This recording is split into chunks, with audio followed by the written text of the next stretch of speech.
Hey everyone, today is Bulls versus Magic, and we're going to do a quick preview on the game today. But before I get into that, I want to say thank you so much for supporting the channel. 70% of you guys, though, are not subscribed to the channel, so hit that subscribe button, help me out, and let's go.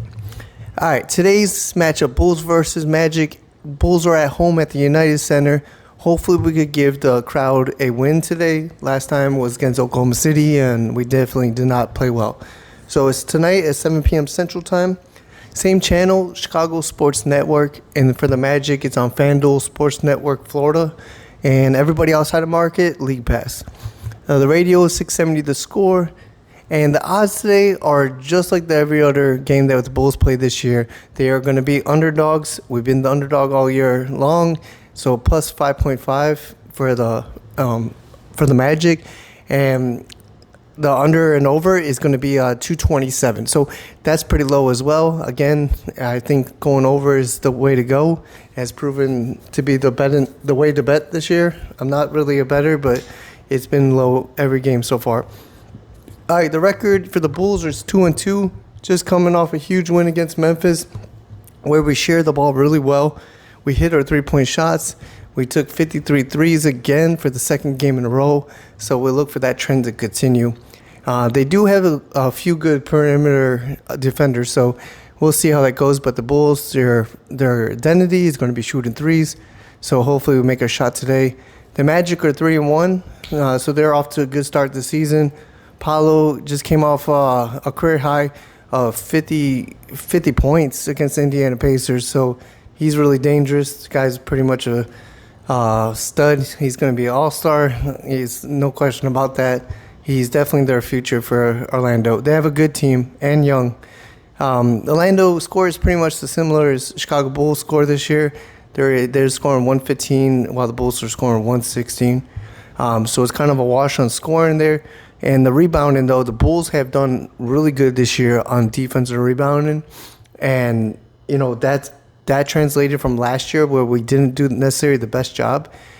So offensive rebound is another story, but defensive rebound, we're definitely doing pretty well.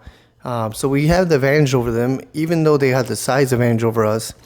Assists, the Bulls definitely been doing well this year, passing the ball. They're not playing no selfish basketball no more, so huge change of pace. It looks like our identity is to swing the ball, push the pace, and I like that.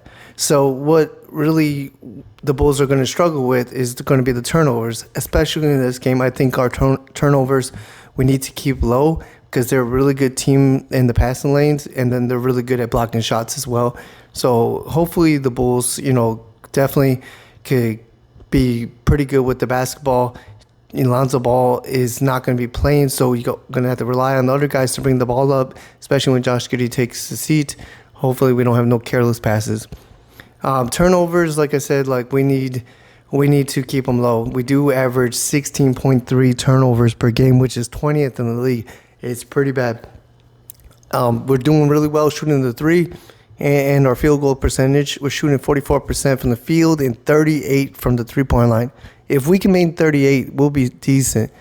But the Orlando Magic is doing 37.5%, so they're just as good. Free throw percentages, it's been really low this year. I hope we definitely start making our free throws. It has a lot to do, with Smith missing free throws and then Josh Giddey missing free throws. He's kind of the only players getting to the free throw line this year. So we definitely need to convert those. All right, so the Bulls are actually 28th in offensive rating. And that might be a shock for everybody, because we're scoring so much. But it's only one of the factors out of, they call it the four factors. So scoring is just one aspect of it. The other three aspects, we are struggling. And the Bulls are 21st in offensive rebound, which is another factor in the offensive rating. So we're not doing good there. And also turnovers, we're 20th in the league. So that plays a role. And then the other one is 28th in personal fouls drawn. So those are the four factors that contribute to offensive rating. And the Bulls are terrible at three out of the four. So scoring, we're doing, but we're not doing the other three. We do not get to the free throw line at all because we shoot a lot of threes. That's our strategy. That's what we want to do. It'd be nice to get to the free throw line a little bit more. Zach LaVine is not doing so good this year at drawing fouls that he usually did. DeMar DeRozan is gone. He was our leader. So pretty much we're non-existent at the free throw line. So the Bulls, they definitely, hopefully today, could attack the paint a little bit more. But we'll see. So injury report, let's go over that. The Chicago Bulls got their first injuries of the year, and the first ones reported. We know that Lonzo Ball was being out because of his knee, but now he's actually out with a wrist injury.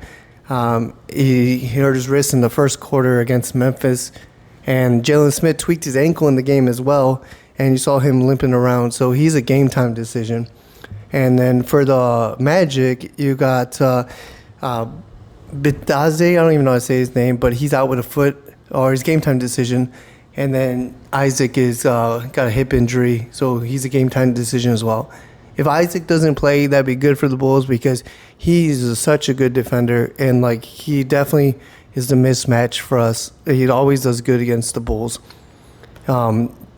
Shams reported for Lonzo Ball that he's going to be out for at least 10 days. So hopefully he recovers a little bit better. They're going to give an update, like when they go through the process here that Billy said, but like 10 days is a lot of days.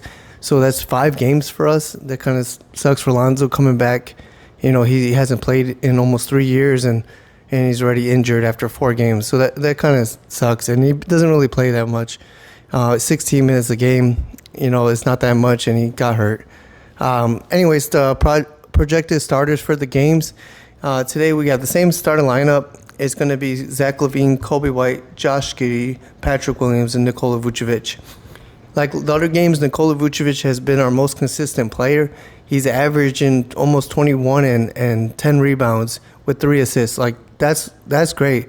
And this year, he's not averaging points or empty stats pretty much like this year. He's actually impacting the game a lot.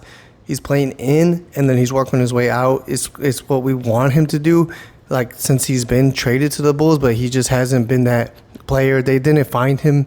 I think Josh Giddey has unlocked Nikola Vucevic. He's actually passing the ball in the right positions where Nikola didn't get before. And Patrick Williams is off to a really bad start for the season. He's always starting off bad. Hopefully Billy makes the adjustment with him. I don't think he's going to go to the bench just because Billy trusts him on the defense end, and especially today against Paulo. It's going to be a tough matchup for us if he's off the floor. I mean, we could put Phillips on him. I think Phillips is a great defender. And then you also got Matas. He's not been given a chance, but that guy could play defense. He's coming into his rookie year already knowing how to play defense. So I think we need to try some other guys. And Patrick Williams, he hurts us a little bit. He's only averaging 6.8 points and actually 5.5 rebounds, which is still not great for a power forward, but that's good for him because he doesn't really rebound the ball. Josh Giddey has been really consistent as well. He's averaging 7.8 rebounds at the point guard spot, which is huge, and 6 assists. That assist number is going to go up. The guys just didn't make their shots a lot, and then the last couple games they have.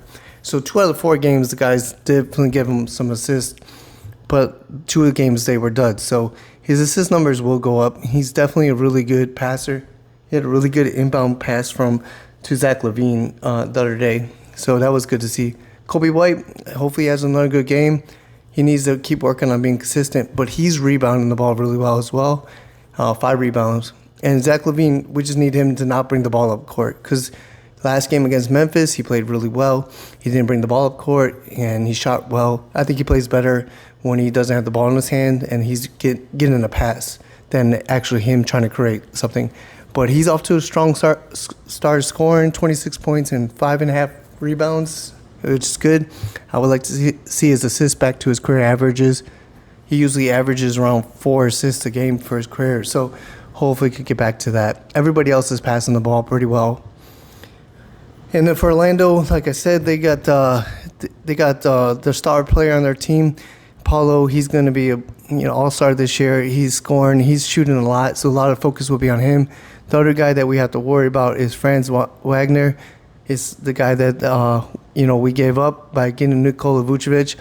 he could flat out score. He's going to be a problem for us playing in that small forward position. Like, I don't know who's going to guard him. Like, Josh Giddey going to guard him? That's not a good matchup. Zach LaVine going to guard him? That's still not a good matchup. So he might be the X factor of the game because, we have our center guarding Wendell. You got Patrick, covering Paulo. So Franz Wagner is like, we're going to have to rely on the bench. So maybe I will be on him. That's still not a good matchup for the Bulls. Suggs, he's not really the best shooter. He does take some threes, so hopefully he can keep making him be a three-point shooter. He does have really good defensive instinct, so that's where he's going to make the difference in the game. I think the Bulls could win this game. I think we need to play fast, like we have been doing, and hopefully the shots are going in. I like that corner three. I think we need to bring Phillips in for more time today. I also think we should give Montez some minutes, and Patrick Williams should just go to the bench and play with the bench people. That lineup with the bench unit against Memphis worked really well. It's just the difference today, we don't have Lonzo Ball either. So we'll see. Let me know what you guys think about the game. Hopefully the Bulls win, and I'll see you guys on the recap. Go Bulls.